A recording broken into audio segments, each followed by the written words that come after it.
Hello everybody, I hope you like my new tidy haircut. I have my personal hairdresser. It's called my husband Peter. My talk this evening, which is part of Call Me Madam, could be subtitled Crime and Punishment. Fortunately, in all of the years that I was at the secondary school I was boss of, we didn't actually have that much crime. But the first time I needed police intervention, I'd only been there about a fortnight. And the situation was that some of the boys from my school got into an altercation on the school field with some of the boys from another school, and their school had been having a teacher's training day holiday. And because sorting it out was going to involve pupils that were not our pupils, I thought we better have some police presence. So I phoned the local police station. At that time, although I knew that the police station was very near, I didn't know that it was just a bungalow in a street of bungalows, only distinguishable from its neighbours by having a slightly wider drive so that vehicles could park there. The receptionist said that she would be sure to send a mobile unit as quickly as possible. Well, the mobile unit took a while coming, and I was a bit surprised because the distance was very little. And when the mobile unit turned up, it was P.C. Ross on his bike, complete with his bicycle clips. P.C. Ross became a trusty colleague. Whenever we needed him, he was always there. He knew the names of the pupils. He used what I now know to be footballing references like "I've named your card" and things like that. And he was teased unmercifully by the kids because he had very red hair that you could see under his helmet and rather prominent front teeth which stuck out a bit, and he did look rather similar to Postman Pat. Another crime that I remember well didn't take much solving. One of the boys had been, it would appear, doing something he shouldn't do, and his friends had reported to me that they thought he'd been taking milk from the doorstep of one of the neighbouring houses. So I summoned the young man to interview him. He came into my room, looking suitably solemn, and before I had a chance to say anything, he said, "Madam, I don't care what my mates say, I don't know anything about Rodney's bike." Well, that one wasn't too tricky, was it? The best one of all, however, concerned the local pub. A rather well-heeled pub where the fairly middle-class parents of the catchment area that my school was in had pleasant evenings and pleasant lunches. One day, a very big, smart police car drove up the drive, which was immediately outside the window of my office, and out climbed two very smart young police officers who were shown into my room and wished to interview two of my senior pupils. I was not keen that that should happen because there wasn't a parent present and I didn't know what it was going to involve.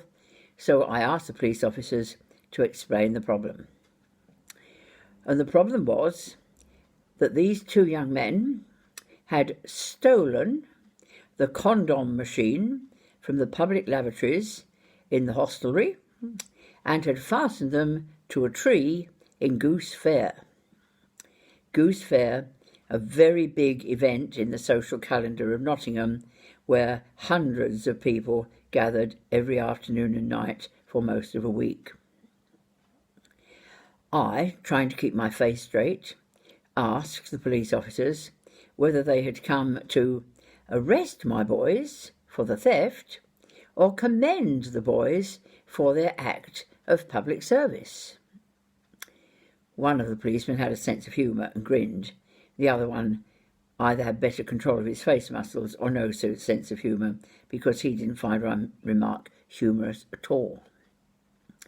We went round and round the mill for a bit, until eventually I said to them, let us cut to the chase. Is the publican intending to charge my boys or not? There was a pause, and then one policeman looked at the other one and they said in unison, "No, madam, he is not going to press charges." And I said, "Why is that?"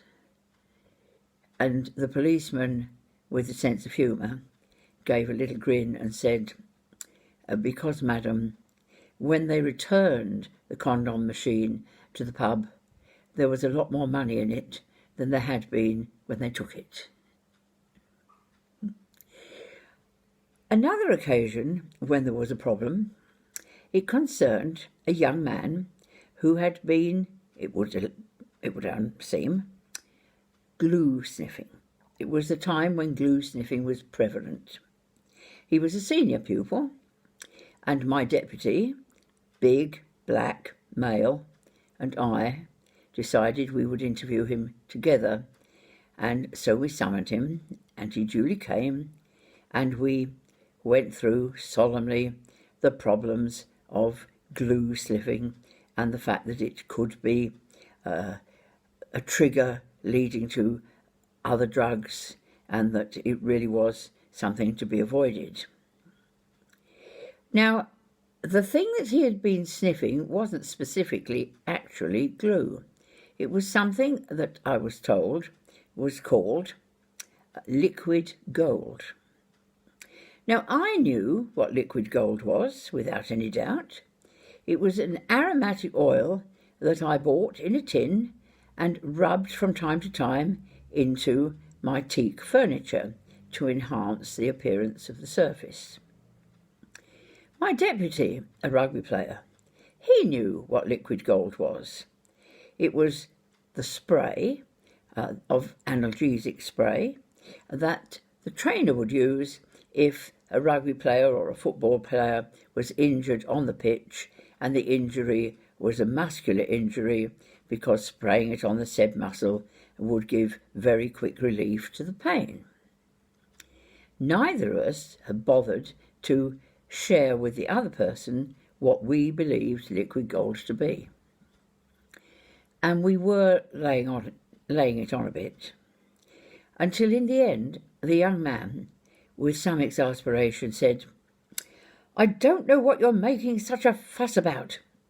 It came from the sex shop, and I only used it for the purpose for which it is intended." My deputy and I didn't dare look at each other, and I think it was me who said, "What purpose was it intended for?"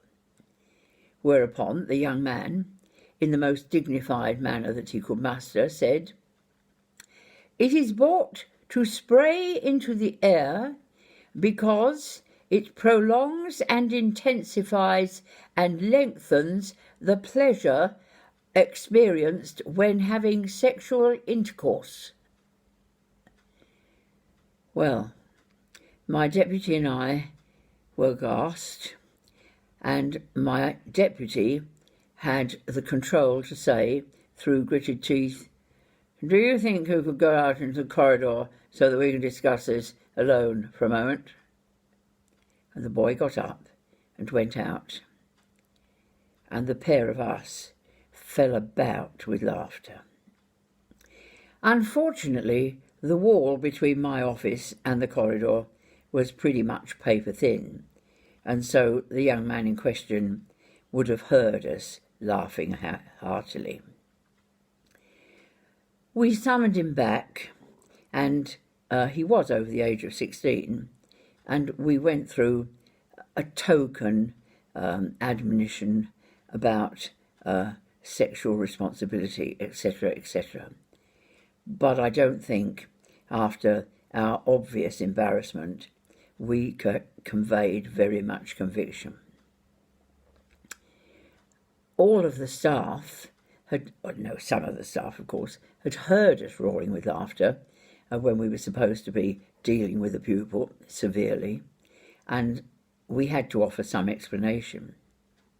So what we did was pinned on the wall of the staff room a list asking the staff to put on the list what they believed liquid gold to be.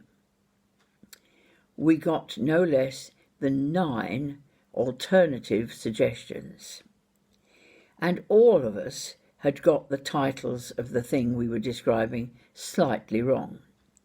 Someone said it was the high interest account that the bank offered. Someone said it was what he sprayed on his tongue when he didn't want his wife to know he'd been smoking.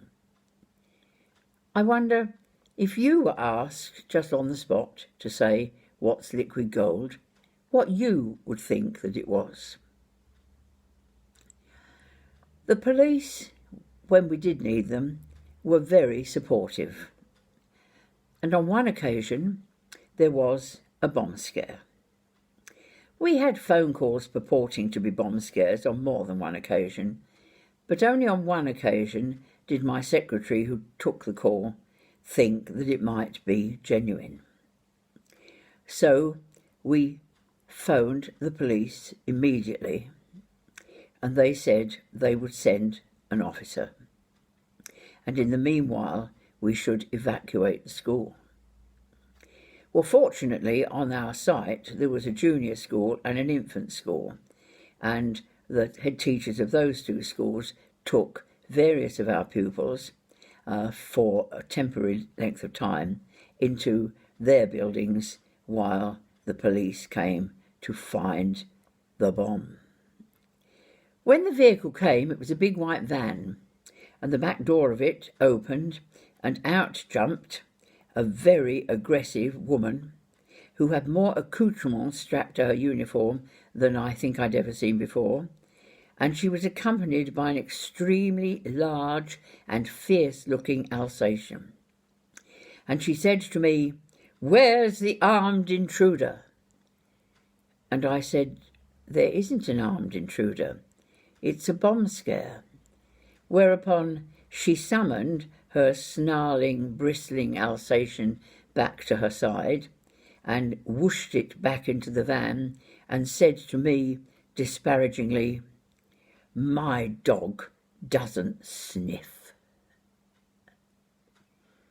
There wasn't a bomb, I'm pleased to say.